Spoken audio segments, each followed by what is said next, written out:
And here we are in Module 3, LDSH 5803 Technology and Leadership. We're going to be talking about cloud computing today. So cloud computing, you may be familiar with the term, some of you may not. I would assume that most of you have heard of the term. And what we're talking about with cloud computing is an old idea. It's really the word cloud computing comes from the kind of old term where we would refer to the internet as the cloud. We would say go out into the cloud, and the internet was in a lot of drawings. A company would have their internal network infrastructure, and then they would show a connection to this cloud, and the cloud would be the internet. And so when people started deploying services that you could use through the internet, they would call these cloud services. And specifically, uh, in the last few years, it's become very viable. In fact, it's a big business model for companies like Amazon and Google and Microsoft to sell compute services, to sell CPU cycles and storage on the cloud. And this is great for companies because they no longer, if they don't want to, have to manage their own architectures, their own infrastructure. They can grow and reduce the size of their um, compute costs and compute resources as needed. And so it gives them a very flexible way to do it. There are some downsides. We'll talk about those. But essentially what we're looking at is a service, which is a processor service and a storage service that you can get across the cloud. We are going to be talking about a number of things in this particular lecture. We'll look at some architectures. We'll look at deployment models. These range from um, hybrid to private to public. We'll talk a little bit about some of the main providers. What is cloud storage? What are some security things we should think of? So on and so forth. I'm not going to read the rest of the slide to you. I know you can do that yourself. So what is cloud computing? It is the delivery of computing services from a remote location, often across the internet or the cloud. In fact, it is almost always across the internet. Now, the reason we say almost is because it is now possible for a company to purchase their own cloud services and deploy them within their own company. In other words, they can build out their own cloud. And the reason they might do that is because they might have multiple departments within the corporation who each need to have varying amounts of compute and data storage services. And so the central IT department will build out a data center, and then they will literally market that data center as cloud services, selling the different kinds of architectures and platforms. And now instead of having to build out a little mini data center for accounting and a server for R&D and another server for the IT department, they can combine them all and sell them as services that can be dynamically grown and shrunk depending upon the needs of the customers within the corporation. So those obviously don't go across the internet because they're totally in-house. The advantages that I've already referred to here for cloud computing primarily are scalability. It's so easy to add resources to a cloud data center.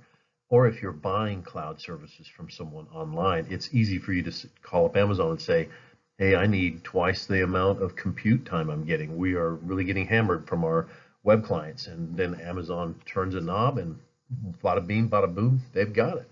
So it's easy to scale it up.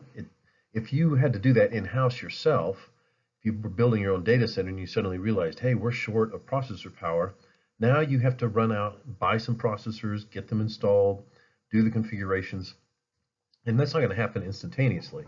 Whereas if you're purchasing cloud services, you can call up your provider and say, I'd like to purchase more, and they typically have quite a bit in reserve, and they can allocate some resources to you, and you're off and running.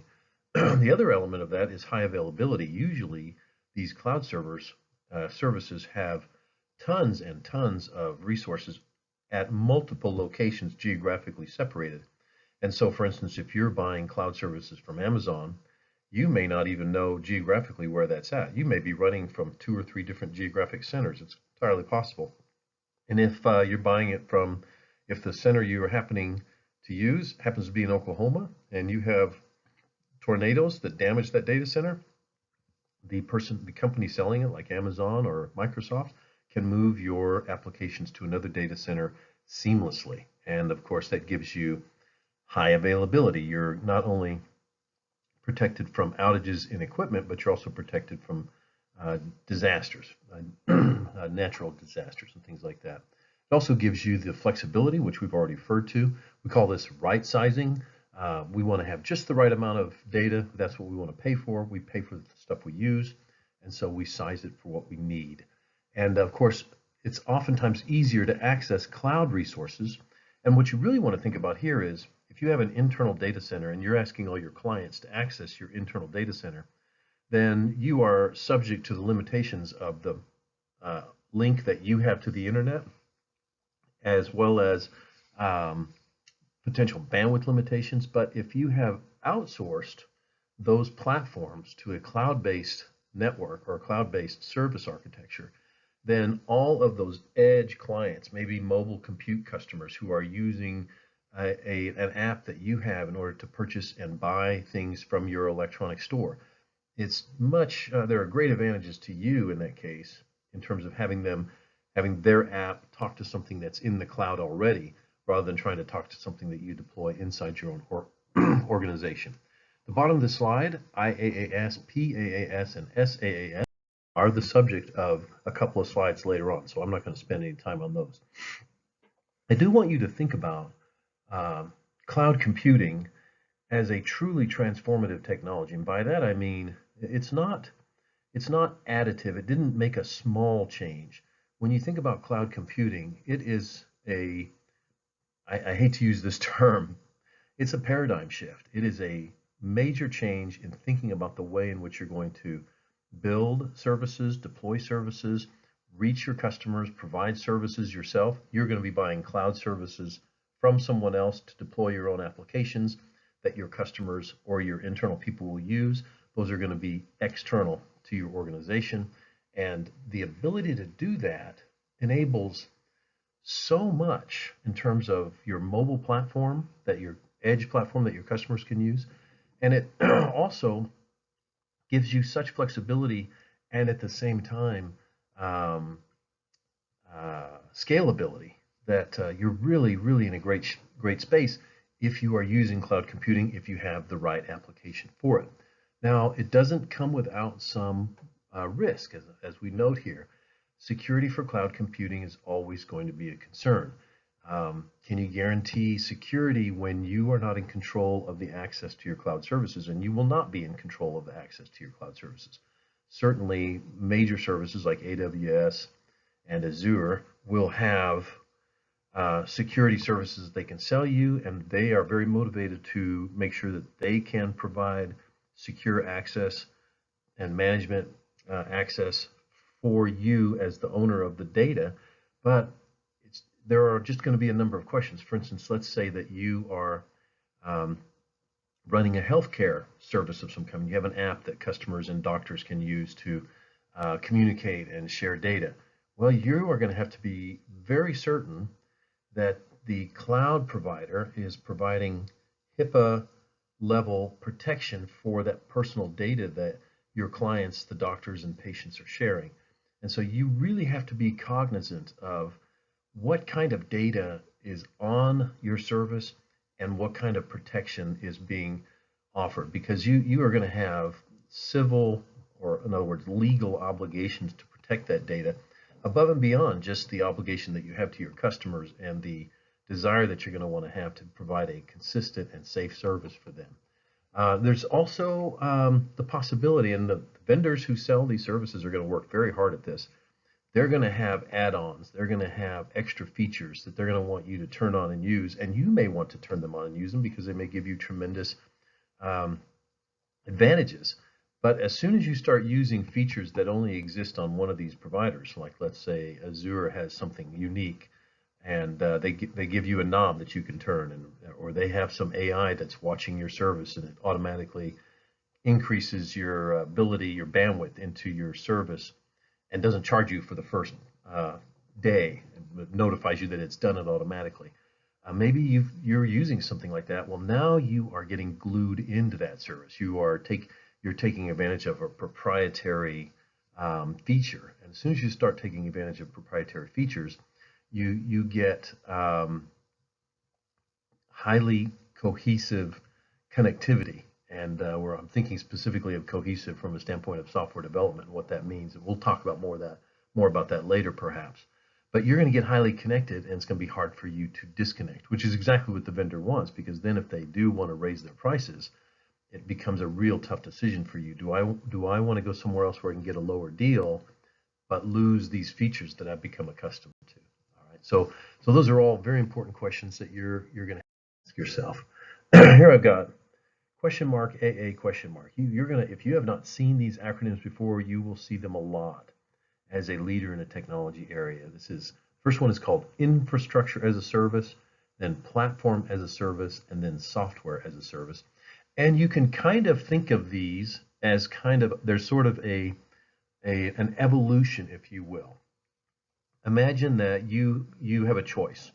You can either build out your own data center within your company. Your company is XYZ company, and you can either build out your own data center, which means you're going to be responsible for the power, the environmentals, buying the equipment, installing it, configuring it, all that stuff. You're going to be worrying about that. And when the equipment no longer provides the level of power that you need, then you're going to have to add on, and that's going to be on your plate as well. Well, maybe you don't want to do that, but you don't want to just buy CPU power and not we'll say random disk storage, but disk storage from someone. You still want to have your own infrastructure. You just don't want to have to buy the hardware. And so you can actually go to a cloud provider and say, look, I'd like to have my own virtual infrastructure. I'd like to have my own virtual set of servers, my own virtual switches, my own virtual hard drives, and they can configure and build for you a virtual data center. And now you have purchased really virtual hardware, and that's almost an oxymoron to say it, but you have purchased a virtual environment that you can control and configure. So you can figure out, you might have inside your virtual environment, inside your virtual infrastructure, 20 servers and 400 RAID arrays and such and so level of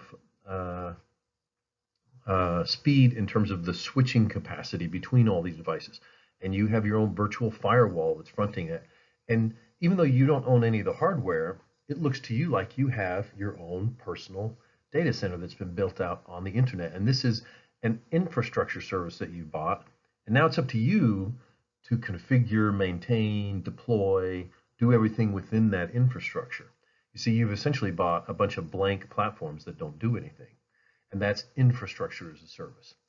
Now, opposed to that, kind of the evolution, the next step away from building out your own infrastructure is the platform as a service. And in this environment, what you've really done is you have said, hey, I don't want to build out an infrastructure in the cloud, but I wouldn't mind if I had my own platform. If I had something that looked like my server, and it could end up being a really giant virtual server, but my server, and I'm going to develop my software on that server and its hard drives, and I'm going to deploy my software from that server and its hard drives. And so now, instead of buying an infrastructure with virtual hard drives that I can put my hands on and a firewall, instead I'm just buying a platform, and that platform looks like a giant server, and I can deploy my software on it. And so all I have to do really is manage that platform. I don't have to manage a virtual infrastructure. So we have the infrastructure where I'm buying from the cloud provider an entire infrastructure or virtual infrastructure. The next step away from that is I'm just going to buy a platform, but I'm still going to be responsible for the software going on and off that. And the last one is I don't want to do any of that. I'm not developing my own software. I just want to buy software, and I don't even want to have to worry about installing the software on my local systems. I don't want to have to worry about maintaining the software. I'm going to let somebody else do that. So I'm going to buy the software as a service. When you do that, you have really no idea about what kind of infrastructure is running that software.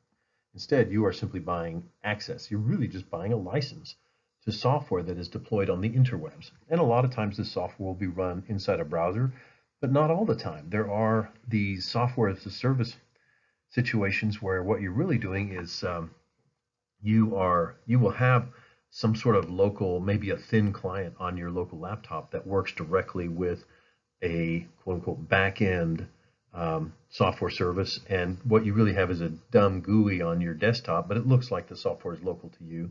And the dumb GUI can access local resources or store stuff in the cloud, but you have simply purchased access to a software package, and you're accessing that software package in the cloud. So again, what I want you to see is sort of a three-level step here. One, hey, I'm going to build out my own virtual infrastructure. Two, nah, I'm not interested in that. What I want to do is build out my own platform that I will develop and deploy from. And three, no, I don't even want to do that. I just want to buy a license to the software and have the software held and maintained in the cloud, and I'm going to access it from there. Now here, I've got a very wordy slide, and I really sort of hesitated whether I wanted to include this or not. I am not going to read this to you. I've essentially said almost everything that's on the slide in the previous slide, but I wanted to go ahead and leave this here as kind of a single source for you as you're doing your homework and thinking through these different ideas with cloud computing. And so I leave this slide for you. You can read it. You can use it as a resource. This gives you sort of more verbiage around these definitions and the things that I've been talking about. And then I'm not going to say any more about that slide because I'd be essentially just very redundant with the previous slide. Okay, so let's talk about the cloud deployment models, and these range from public to hybrid to private. And I've already kind of hinted about all of these. If you're going to go with a public cloud deployment, and this is, I think, what most people think of when they think of a cloud service.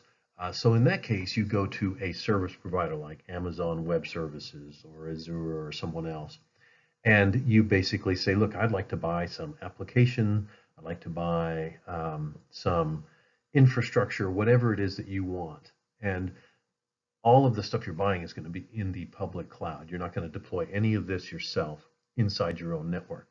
And there are great advantages to you if you do that.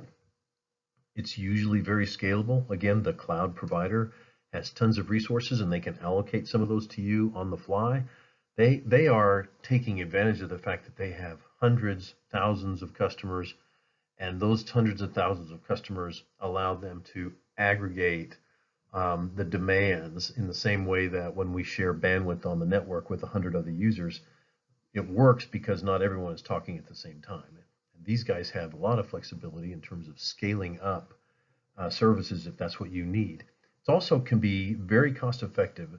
It is surprisingly expensive. People sometimes make the mistake, and I know that as a technology leader, you will not do this. But sometimes people think, well, the cost of the computer is the hardware and maybe the power and air conditioning. But that is just a small part of the total cost for you as a technology leader building out an organization. You're going to have to worry about manpower costs. Those are a huge, huge part of your total cost.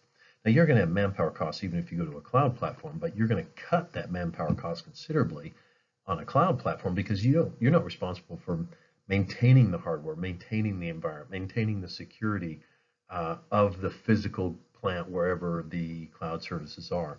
So it can be very cost effective under the right circumstances for you to build out and deploy your own cloud networks. It's also very flexible. We've already referred to this several times. You can grow, shrink as you need to. You can ask them to provide you with geographic diversity so that you have protection from the natural elements, the giant disasters that can happen in different parts of the country. And it's often lower maintenance for you because you're not keeping up with all the patches and operating system upgrades and having to pull hard drives that failed and replace them and figure out which ones they are and fix bad cables inside your infrastructure and all this kind of stuff. You're not responsible for that anymore. You have outsourced that. And that can be a great way to do it. I know when I worked for Conoco Oil many years ago, one of the things, I was in the IT department, and one of the things that the management consistently said to us, it was a little bit disconcerting, I admit, but they often reminded us that Conoco is not in the IT business. Conoco is in the oil business and the energy business. And so we are going to do everything we can to manage our IT costs. And so the leaders within the IT department, and back then I don't think we referred to them as a CTO of any kind, but they were still very high up in the company. They knew that they were viewed as a cost to the company, and their job was to control that as much as possible. And that's going to be the same for you. Disadvantages of fully cloud deployment is that you just don't have total control over how the security is implemented. You can ask for certain security things to be implemented, but you don't have control of it. And there is a level of thinking with security that says, hey, if you've outsourced security, then you can't guarantee anything anymore. And it's definitely something you want to think about and work through with your security team and with your cloud provider. Second, you have to make sure that whatever public cloud you're using is going to meet the compliance requirements of your industry, of your country, um, and that includes legal and ethical obligations as well as obligations that you have under contract to your customers that you may have. And so and this all results from the fact that you have limited control over the actual infrastructure. So the advantage of not having to manage all that stuff comes with the backside of you don't get to control it. And so these are two things that tug at each other and compete with each other. How much control do you need versus how much flexibility do you want? And you don't get to have one necessarily without trading off some of the other. And that's really an important idea that you should always keep in mind. And it's just kind of the old, there's no free lunch. There's nothing free here. You're going to have to pay in some way, either with money or with control. So let's talk about private clouds. This is the opposite of a public cloud. Now here, you're going to try to gain some of the flexibility of having a cloud, but you're going to deploy your own hardware. And so you go out and buy your own equipment, and it's not a public cloud. It's something that you deploy internally, and it's not available to people on the public, and the resources are not shared with anyone else. They're for your company and the organization. Now here we see kind of the opposite of the public. The advantages here are security, control, compliance, and customization. So security, you're in total control of it. You have the ability to specify exactly how things are going to be done, and you know whether or not things are done at the level that you want. And that's because you have control of it. So because of that, you can ensure that you are compliant with legal, ethical, and contractual obligations that you may have either to your customers or to the government or to society at large. Of course, when you're in charge of the cloud, you get to customize it. You can build it with the kind of stuff you want, with the kind of processors you want. And then that, of course, is, once again, we've got this trade-off. You've got the disadvantages there. You've got to pay the cost, and it's going to be more expensive for you to set up and maintain because you're going to have to provide the environmentals, the power, you're going to have to pay people to monitor this stuff. And when things go wrong, you have to pay people to fix it. It's the reason why you maybe would want to get into cloud computing in the first place is because you don't want to do any of that. But then you may say, no, I really want to trade this off. I want to have total control, but I still want to have a cloud environment. And there are advantages to that within your company, within your organization. You can offer cloud services to developers, to the accounting department, to marketing, and they are basically buying from IT different levels of service. And because you are able to control how those resources are shared, you're able to build out just one environment, which can be an advantage to you. It gives you some some internal flexibility, even if you don't have external flexibility. It does cost more. It's more difficult to scale. Of course, you're totally responsible for all of the maintenance, and that can be a nightmare. And then we have the hybrid cloud. And the hybrid cloud is a situation where you deploy some cloud-based services internally, and then you purchase some from the external. And this gives you flexibility in that if you need to suddenly grow a lot, or you have a big event coming up where maybe a lot of your mobile customers are going to be hammering your servers, you can tell your public provider, hey, for the next week, we need extra compute and disk resources. They can turn that on. You don't have to build that out. But you can still keep some of your application, maybe the most secure part of your application, you can keep it internally. And so you have some flexibility in terms of where the data is going to be, what kind of processing is going to be handled on which platform, stuff that you find that you really want to have control over, you bring inside, and then you outsource the rest. It can be a very scalable, and because you've outsourced parts of it, you can still be very cost effective. Hybrid clouds can be built to meet the need that you have. And from that standpoint, they are also customizable. Now, the downside of it is that it's more complex to do this. Having your resources spread across multiple environments comes with difficulties that you're going to have to be able to deal with. And part of those difficulties are the integration. You've got to have people who know how to integrate this stuff working with you on your team and who know how to connect internal to external and make sure that that is seamless and smooth. Of course, you get some additional security, but in a hybrid environment, you're still exposed to the cloud providers' security weaknesses. All right, let's talk a little bit about who some of these cloud providers are. We're not going to spend too much time on this, but just to kind of give you an idea, most people, I think, have heard of AWS if they are in a technology environment, and probably have also heard of Microsoft Azure. These are two of the big gorillas in the market. They have the vast majority of resources. They have huge amounts of staff that can help you. And when you go with a really large company, while it may cost a little more, sometimes you get more in value back because they have resources that they can allocate to you to help you. I know that 2 years ago, I used to ride my bike regularly with a guy who was an AWS cloud deployment engineer. And it was his job to go help customers move more of their compute services from internal at the customer site into AWS's services. And he did that for free. And of course, it wasn't really free. It really, the cost was the more stuff they moved to AWS, the more money AWS could charge them.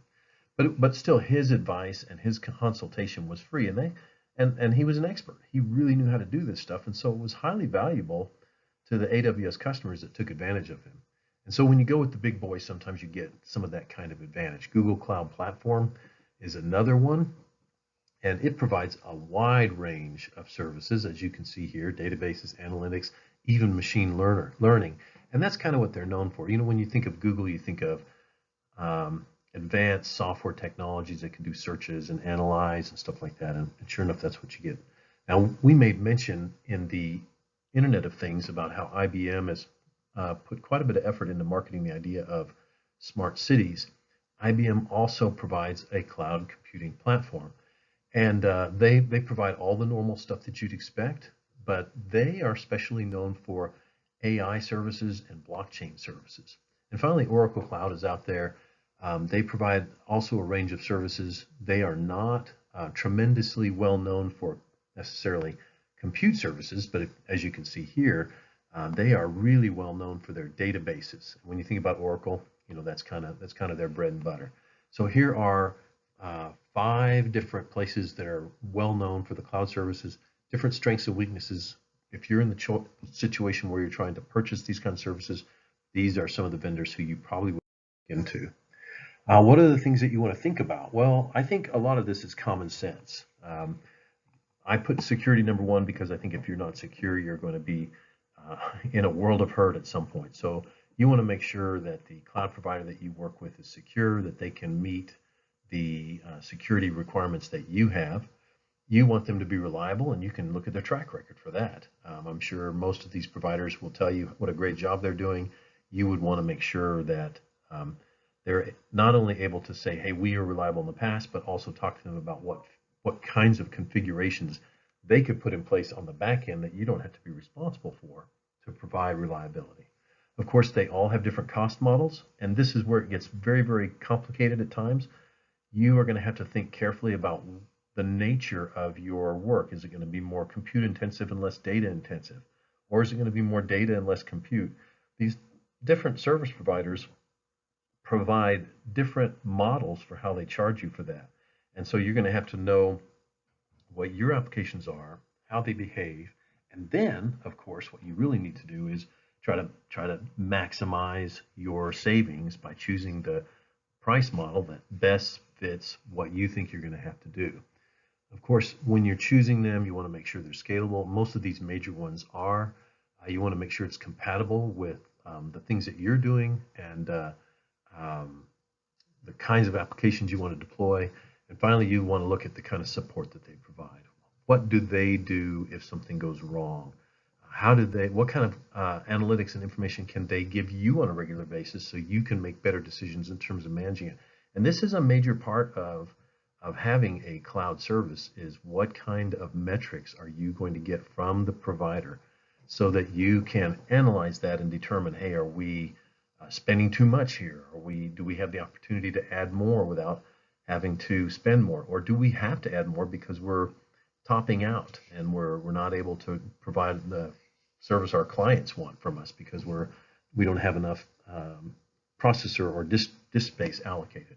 So the support that they give you isn't just like what kind of hotline do they have, but it's also what kind of metrics and what kind of tools do they provide to you as the customer to monitor and manage your own data. Finally, we talk a little bit about the risks of security in the cloud. Anytime you put something out in the cloud, already referred to this, you are giving up a certain level of control, and it's important that you be realistic about that. The risks are kind of the normal risks, with one extra that I'll add, and that's the second bullet here. I almost wish I had made that the first bullet. Of course, you can have data breaches. You can have that in your own company, in a cloud company. The problem is if someone can hack the cloud provider, then they've got access to all of the cloud provider's customers. And so in a way, you have an extra level of exposure there. But was perhaps a little more dangerous with the cloud provider is perhaps there's someone on the inside there, a disgruntled employee, or someone who has some sort of political agenda or something like that. And they're on the inside, and there are people on the inside of these providers who are going to have access to your virtual infrastructure. And so you may want to have ways in which you secure especially highly sensitive data, that you're maybe storing it in an encrypted format so that someone at the provider cannot, even if they copied it, they can't get into it because it's encrypted. And so that kind of leads us to the idea of mitigation. How do you mitigate the risks that you take on? Well, the first thing you can do is use strong authentication and access controls. You can have multiple different kinds of tools that, hey, nobody can access this data unless they can give this key. Maybe you have to have two keys at the same time, and the keys are held by different people who are authorized to do that. You're going to need to regularly monitor, and this goes back to the tools that the service provider gives you. Do you have monitoring tools that you can use to look at your stuff? Of course, you're going to want to make sure that your employees are well trained in how to deploy and control the security on the cloud. And finally, it's incumbent upon you to have sort of a regular auditing activity. People who are testing and updating the security measures, looking at new ways to do things. Be in regular conversations with your cloud provider and finding out what new features and especially new security features that they're providing. Last slide we have here before kind of our summary slide is what about if I decide I want to migrate to the cloud? I have a large infrastructure or a medium infrastructure and I want to migrate to it. Well, the first thing, and I kind of already referred to this, is make sure that you understand what your application architecture looks like. Part of picking a good vendor, one that matches you, is you know what your service profile is. You know, a profile is an outline of how things are. Are you compute heavy? Are you disk heavy? Do you have machine learning needs? Do you have specific security requirements? These are all parts of your profile, and you want to make sure that the provider that you migrate to matches those. And then once you've decided who that's going to be, and you have a very good idea of what your architecture looks like, then do you want to, quote, lift and shift? Are you just going to pick up the whole thing and move it into the cloud? Are you going to make some changes to the applications that you have? And so lift and shift says, I'm not changing anything. Replatform says, hey, I'm going to be moving to a cloud. Now I can do these other new things. And so I want to take advantage of those. So we're going to do some development internally so that our software works with that. Or maybe I'm going to completely rebuild my software. That's more of a long-term migration where you might continue to provide your internal services while building out a new version of your internal architecture that can take fully advantage of the cloud. Of course, we already talked about choosing the provider. You want to make sure you pick one that works for you.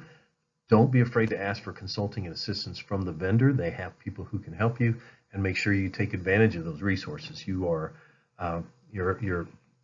hurting yourself if you don't take advantage of all those resources.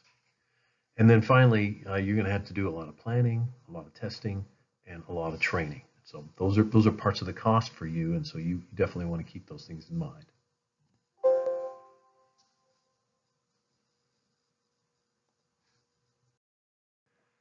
So we've talked about a lot of different things with cloud computing. We've been doing this lecture now for almost 35 minutes, and we wrap it up by noting that cloud computing gives you a ton of advantages. It's a transformational technology, as I noted at the beginning of this lecture. And because of that, it is something that you definitely want to have in your hip pocket. This is a tool that you want to take advantage of when it's appropriate.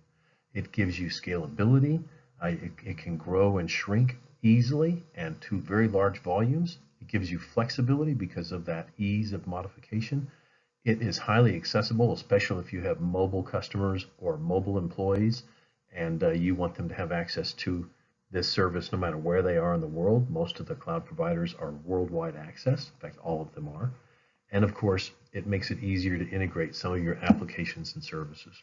So cloud computing, a very, very powerful tool, one which you need to have a decent working knowledge of, and one in which you won't want to ignore as a leader in technology.